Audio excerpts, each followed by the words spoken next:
Hi everyone, welcome to QENA Informative Talks with Lerato and Cherise. How are you? I'm good. How are you? I'm good. How was your week? Good. And yours? Good, hectic, Busy. But good. Yeah, always busy. The time of our lives. I know. Yeah, but we thank God that we made it through, and we're here again in this episode, and today we'll be looking at vestibular. Yes. And it's one of the senses that I think, personally, it's not so popular. And we'll get to understand it and know it better today in this episode.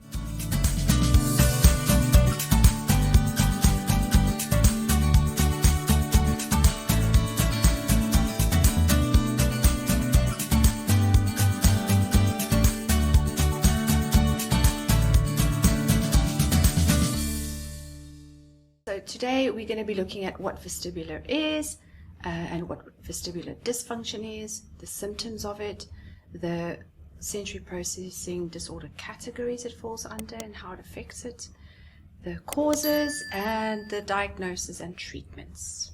Yes.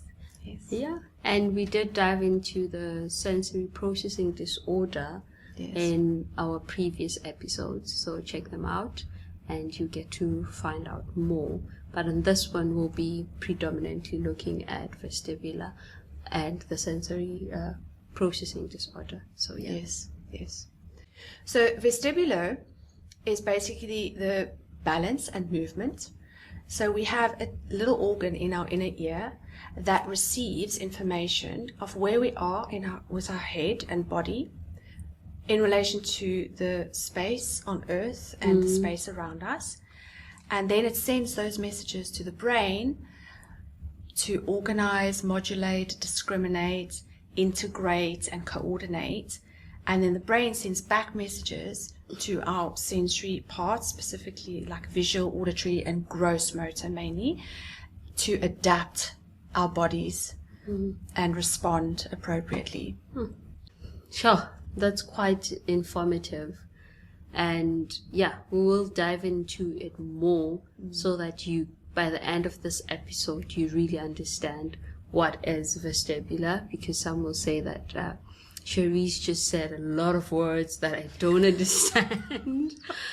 But we'll break it down. That's why I will also emphasize to check our video for the sensory processing disorder, because she spoke about discrimination, modulation, integration, coordination, all of that. We got into it in more detail in the previous episodes. So look into that. I have a fun demonstration. Can we quickly do that?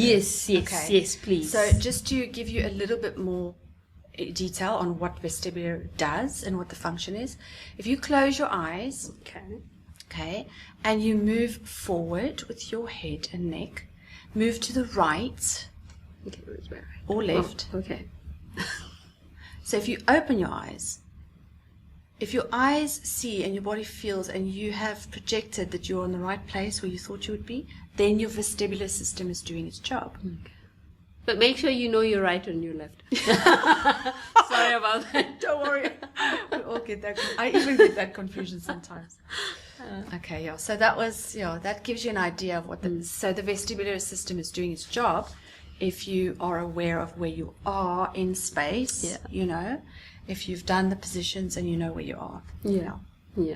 That really makes sense. And what you just said, that it's more in relation to our ear, and it's something that sometimes we are not aware of, that how important is our inner ear in terms of our balancing and movements. So and then the symptoms, we're going to get into the symptoms. One of the symptoms is off balance, which is something that we just spoke about now. So sometimes the child may be off balance whenever they're walking and all of that, but it's quite we had this conversation earlier on, that having that fine line and understanding if the child is still developing, which is like a toddler, they would still sometimes fall now and then, but at that time you have to give them that time to still develop. But at a certain age, if a child is just walking in a straight path and then they just lose balance, then that's where you can start looking at other symptoms that could be related to that losing of balance, falling and stumbling, dizziness, and sometimes they feel lightheaded, bouncing, vision or blur vision whenever they complain about their vision, because vision does also goes along with the balancing of their body. Hearing changes, ringing ears, thinking and concentration, all of this disorientation, it really links together into their inner ear. Fatigue, visual and auditory, light sensitive or noise sensitive. Sometimes they're really sensitive to the noise. A noise that could be normal to us, to them could not be normal. And it's something that Cherise will speak about more in categories about the oversensitive and undersensitive one. And then memory loss, headaches, muscle ache, backache, confusion, bilateral changes, motion sickness, and fear and anxiety. This one would be normally maybe if you're going to a park, a child does not want to swing, they just avoid swinging, they just avoid climbing, all of those things that they know that they don't feel safe. This is something that Cherise will speak about later on in this episode about that. And it's something that parents should be aware of. And like I said, there is a fine line with the child just having fears and anxiety in doing something, especially maybe it's their first time and they're to do a ride, and them actually have vestibular. So it's very important, like we normally say in all of our episodes, that get to a specialist to be the one to confirm the diagnosis, and don't just take opinions or information you just read only, but get them diagnosed before you say that. Because absolutely. someone could say, my child has lightheaded, they're sensitive, they're doing this, they're always falling, I think they have vestibular. So it's very important, and yes, to do that, you know. And also, like we've mentioned in previous episodes, that there could be so many different things that overlap, where the symptoms overlap. So we have to be really, really careful. And that's why, thank goodness, there are professionals out there, which we'll also discuss a bit later. So we can't just say, oh, he's getting nauseous, he's got, like you just mentioned now, very, very, very good point. Yeah. So we have to look at it as a whole and go, it's good to use it as a checklist, like we've mentioned before, but going to the actual professionals who do the specific tests that are approved, and certified is very, very important. Yeah. And these symptoms, if you look at them, most of them are common things that a child can have on a daily basis. Or any person for that matter. Yeah, even an adult could have it. So you just have to have that professional to diagnose your child or yourself, because even adults have vestibular. So and then Cherise will dive into the sensory processing disorder categories. So the next one is the sensory processing disorder categories. So go watch the episode or listen to the episode, and you'll get more background on what that is. But when it comes to the vestibular specifically, in the three categories, you get a sensory over-responsive, you get a sensory under-responsive, and sensory craving. Those words are quite self-explanatory. So over-responsive would be where someone overreacts with a specific stimuli, or someone who is under-responsive is completely the opposite, and craving is they seek it. So we're going to go a bit more into detail with the sensory over-responsive. So under that one specifically, there's two, it branches off with two different types. One is the intolerance to movement. So they would be petrified of certain movements. This is where the brain can't regulate sensation or sensory input. And the other one is gravitational insecurity. So moving on to the intolerance to movement, this is usually where there's incorrect processing that causes a strong dislike for the child or the person, and they would, what we call, overreact. Others would see as overreacting, but to them it's a sincere, genuine thing that they're experiencing because of this incorrect processing that takes place. So even watching others spin or watching an object spin can make them feel nauseous. Even moving in a circle can cause headaches and stomach aches. So they are really sensitive to these type of movements. Even watching it could affect them. And this obviously does to affect their daily activities. Yes. Yeah. Yes. Because if they're playing outside with their friends and they're playing circle time, or they're just running around in a circle and all of that, they would be maybe upset about it. That's right. So yeah, it really is something quite important to look up to. And it could also affect their social skills, because if the other kids are doing specific movements and games and actions, they can't participate because of the feelings that they're going through, or what they're experiencing because of this incorrect processing.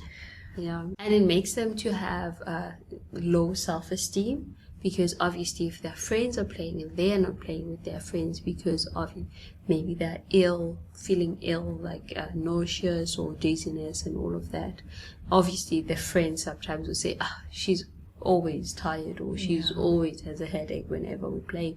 Or even the friends might think that she doesn't or he doesn't want to play with them. So it really, really affects their daily lives and interaction with other kids. And we keep saying this in all the episodes that we do, how this impacts the child as a being and as a person. It's quite big, actually, if you think, if you listen to and hear and read and gain the knowledge of the depth it carries, the heaviness it carries. It's quite big. It's not so small. So anyway, moving on with the intolerance to movement, they get easily fatigued as well. This could also impact their school, and they also struggle with motor planning skills, and coordination may suffer as well. So that's the intolerance to movement.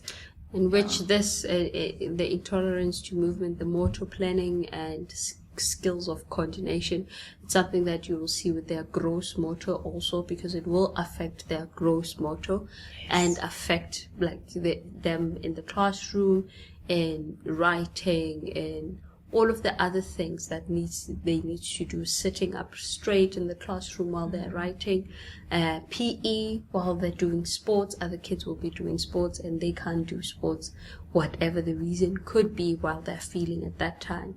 So touching on what you just said now, it really affects the child's well-being. Yes, that's right. And then to move on to the gravitational insecurity, that is the relation to the ground. So there'll be an urge to be connected to Earth, and they often develop this fear of leaving the Earth, lifting their feet up, doing things like sliding, jumping. They want to remain on the ground all the time. It gives them a sense of security. So they would avoid any movement where their feet lift the ground or where they're in the sky. So that's that gravitational insecurity. Makes sense, because they need to gravitate. They need to stay with their feet flat on the ground. So those are the two under the sensory over responsive category. The second one that falls under that is the sensory under responsive, and that is the complete opposite. So this will be where the child is completely oblivious of any movement happening. They are never the ones that initiate certain movements, but when they do, they also don't know where to stop. Where another child would, for instance, go, okay, I need to stop spinning because I'm going to get sick now. Where this child would not be able to feel that he's going to get sick. So that's the complete opposite of the over-responsive, is the under-responsive. And the third one is the sensory craving, which is typically the child that's seeking the spinning, seeking the running, seeking the being upside down, and those kind of movements. They can't get enough of those movements. And it increases the intolerance for, they have an increased tolerance for movements, and they seek to resist the gravity in unusual ways. So they're usually the risk takers. They want to be the ones doing parkour, jumping up things, rolling, climbing through tunnels. They want to do all those activities. I have quite an interesting story on the sensory craving part, because I have a child who is sensory craving when it comes to vestibular systems, and he likes to be upside down. So often when we visit people, or even if we're just at home, he would turn his body upside down on the couch, and his head will be on the ground and his feet will be over the couch. And that's seeking, because they want to stimulate themselves in that way. Yes, that's one. And there's another one where if we be doing schoolwork, randomly he would sit with his head between his legs. So he'll move down and put his head between his two knees, and it's also the same as the upside down movement. It's almost the same. Yeah. He seeks that. And then also he likes to be rolled into a blanket. I think we spoke about that in one of the episodes. He likes to be rolled. That will be part of the next episode we're going to talk about. And he likes to jump from high places. He's also a risk taker. He likes the adrenaline and stuff. They're usually the kids that like to take risks when playing, from high to low places. And you know what I am thinking about while you're just talking now is that at least you are doing homeschooling, so that at home they are able to have that freedom. Imagine in the classroom and the child is sitting upside down and the teacher is not aware, or even the parents. Everyone is not aware. Maybe the child has a vestibular dysfunction. Then obviously we'll see that child as a naughty child, as a child that doesn't listen, but they're actually craving some sensory issue that they have, which is at this point vestibular. So this shows how important it is that movements and things that kids do, sometimes they are an indicator, especially as educators, to look at them, that there could be something there. And I'm not saying that as educators we should be diagnosing kids, but I'm just saying we should be more understanding and try to figure out why are they doing it, in terms of telling them not to do it. Because obviously as an educator I understand one child will influence the rest of the class. However, if you understand and you give that child allowance to do certain things that is not disrupting the class but soothing themselves with whatever they're doing, then it's something that it could be, I think, exempted in the classroom. I had once a student that I knew that the maximum time he could concentrate was like 15 to 20 minutes. I'm pushing it. After that, he has to go outside. He will have these gym balls, jump on the board, roll, do whatever. And he had so much energy. And then after just doing that, goes back to the class and we start again. We do some work. So that helped him, obviously, because he could not just sit for like 30 minutes or so. And the good thing, he was diagnosed and he had a OT that would come weekly to see him and all of that. So because of that, there was that provision for him and for his needs at that time. So and that's amazing. And I think a lot of children need that, because you were right, the homeschooling that really helps a lot, because it's a little bit more flexible, because I don't have a classroom full like the educators in school. So it's easier to try and manage that, because you can just let them do a quick break, do a quick exercise. What does your body need? This is the thing we always do. What does your body need? And then he'll tell me, I need to go swing, or I need to be upside down, or I need you to squash me, or I need this. So making him aware of what his body's requirements are, so that he can voice it and tell me, okay, I need this now, okay. So they're really not naughty. It really is a thing. These children don't even know themselves what's happening in their bodies. They just know when they do something, it kind of helps it a little bit, so that and they can't sit still at all. So the fact that you guys have that the educators have that, where you had to send the child out and he could go jump, that's amazing. There needs to be more of this type of correlation, my personal opinion. I know it's difficult. Yeah, it is difficult. It is. Yeah, because there are a lot of factors. A lot of factors. Some educators or schools, they have a lot of kids. You have 60 to 40 students in one class. This is a reality somewhere. That's hectic. Some way that a teacher is dealing with 40 kids in one class. And obviously space is limited, resources is limited. All of those things are things that obviously we should be mindful of, that not all schools can cater for them. And it could be that the parents can't afford to have an LSA, someone that would come in and help your child in the classroom while there's a teacher again.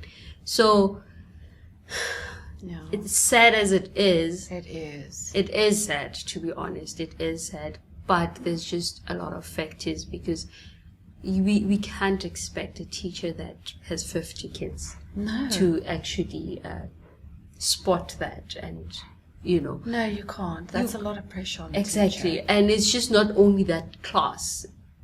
Maybe they do a specialist class. They're in the economics teacher or psychology teacher, and all of the classes are different, and you have different kids coming into your class, and you have 50 kids coming in each class, like 5 classes. That's a lot. It's a lot. It is. It's a lot for a teacher, and they have to make sure that they're disseminating the curriculum on time. They have marking. There's a lot that goes in. They have paperwork that they have to do. All of this, the assignments and all of that. So it's quite a lot for teachers. However, if you can, as a teacher, if you have resources, if you spot something, do the little that you can do. And also that's where the parents come in, because parents spend more time at home.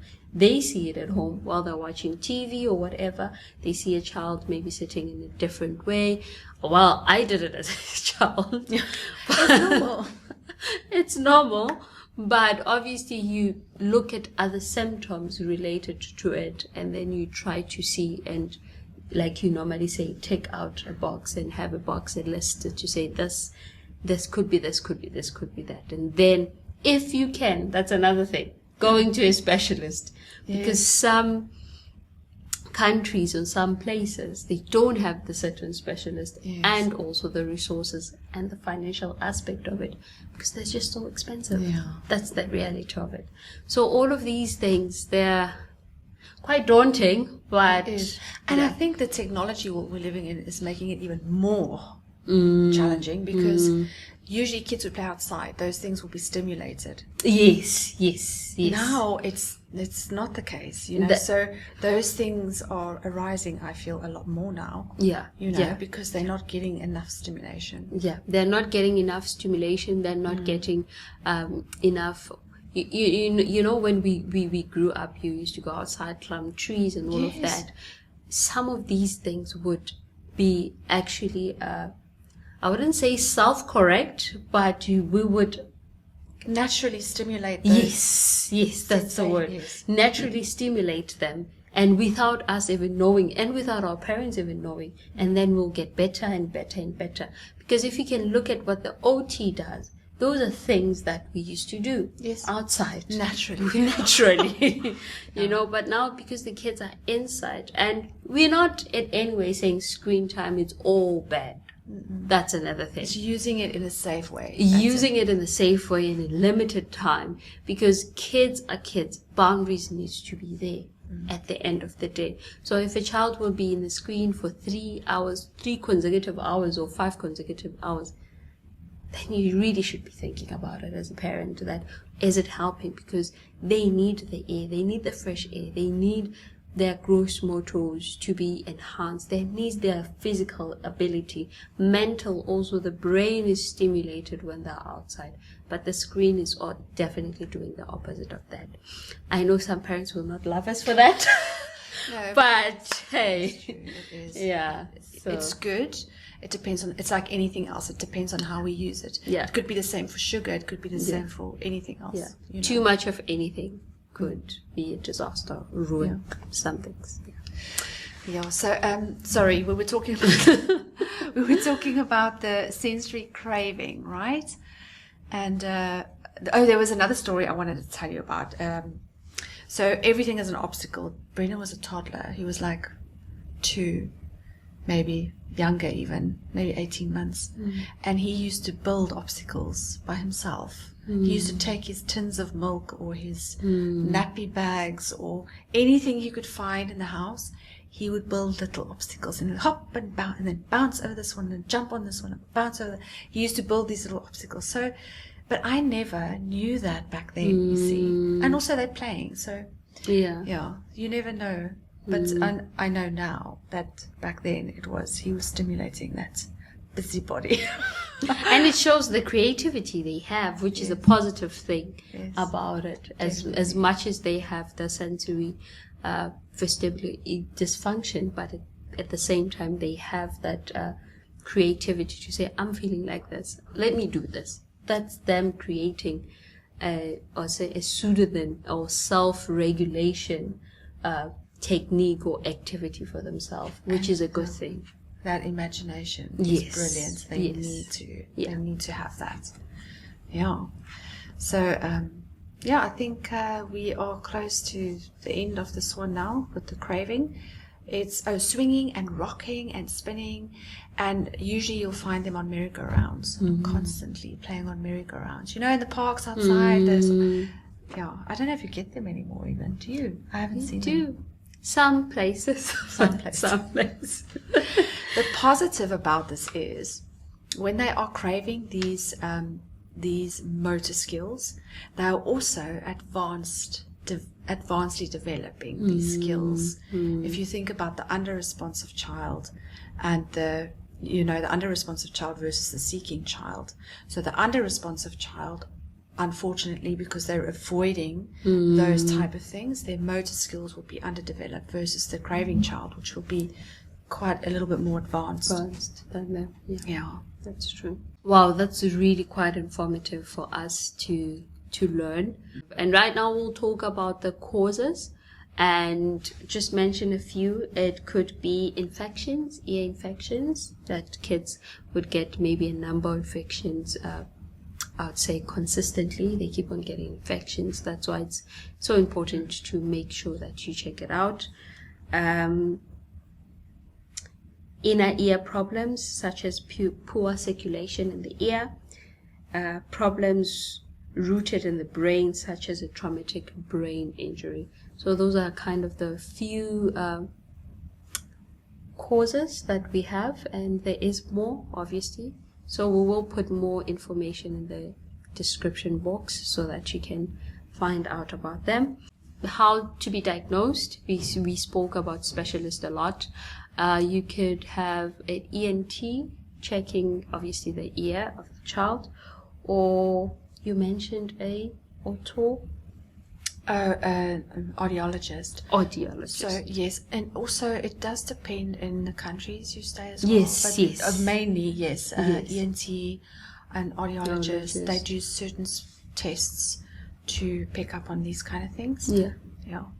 And they will do a hearing exam, vision exam, blood test, imaging test of the head and the brain, which is, I think this could be your CT scan. There's actually quite a lot of different tests that they do. Yeah. So it's a nice read if you're interested in looking at that. Yeah, that's true. And a clinical test balance, and look at your posture and movement using a structured exam.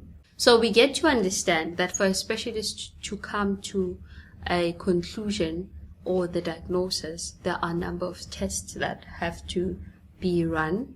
So it's quite important. Hence, we say that you cannot self-diagnose yourself. We can never overemphasize that. Okay, so now we will talk about the treatments. So the treatments is, normally they will try to check the underlying issue.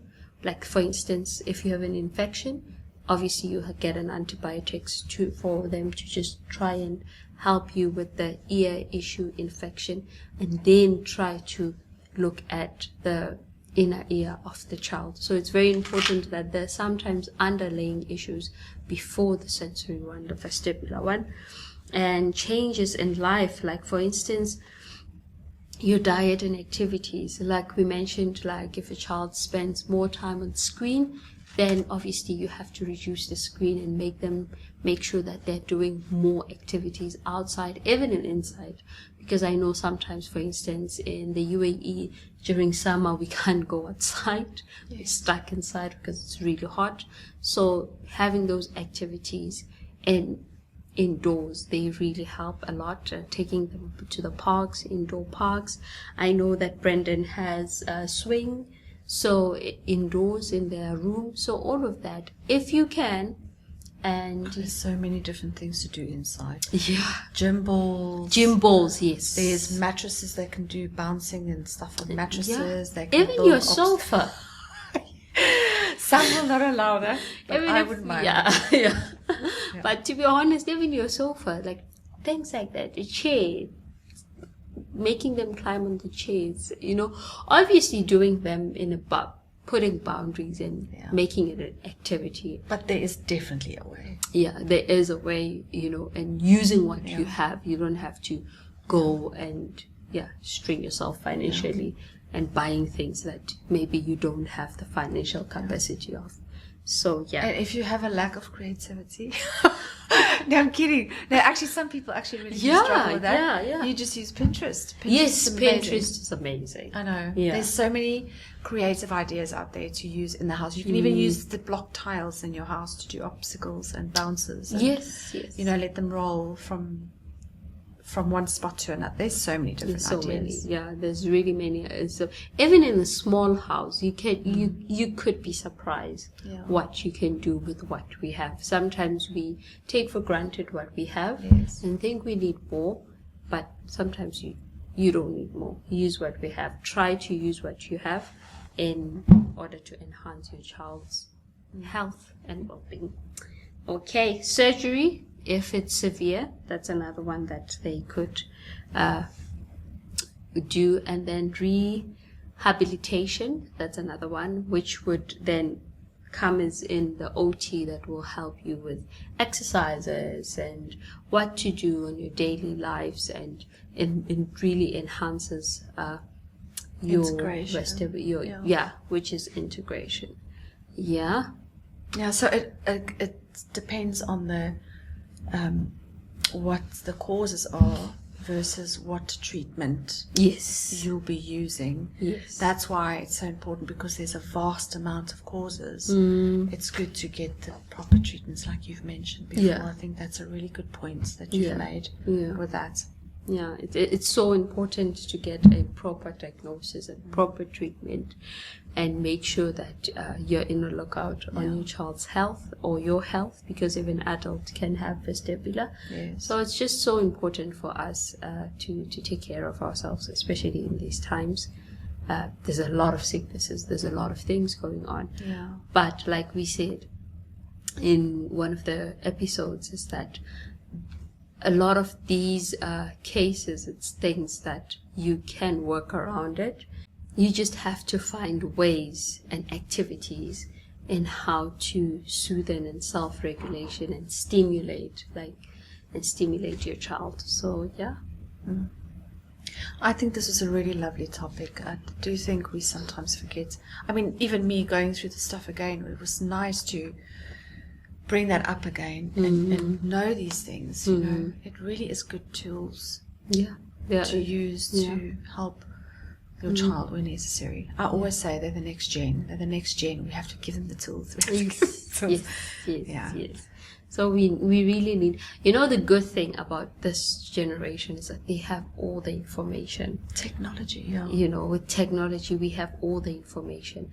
Even when you just search on YouTube vestibular exercises, you could see, you can find them, obviously that are safe vestibular exercises that you can do. Just do it with your child. I think even if you suspect that your child has and you don't have the finances for the diagnosis, just do those activities for yourself. If maybe they don't have it, then it means that's a good point. Just use them anyway. Exercise is good for our bodies. Exactly. Yeah. Just use them anyway, and then your child, if they don't have it, then you're enhancing their skills even the more. So there's no harm in doing the exercises, only if they're safe, obviously. And just check with your doctor if your child has any medical conditions, because it's something that is so important that you always check with your doctor and your professional, your pediatrician, if your child can do those exercises. But I don't think any doctor could say no. Yeah. If you want your child to do exercises. But yeah, so this was a lovely topic. I really loved this. It was a lovely, so informative, and thank you so much with your knowledge and your stories. We really learned a lot from you once again, and thank you everyone for tuning in. Yes. And see you next week.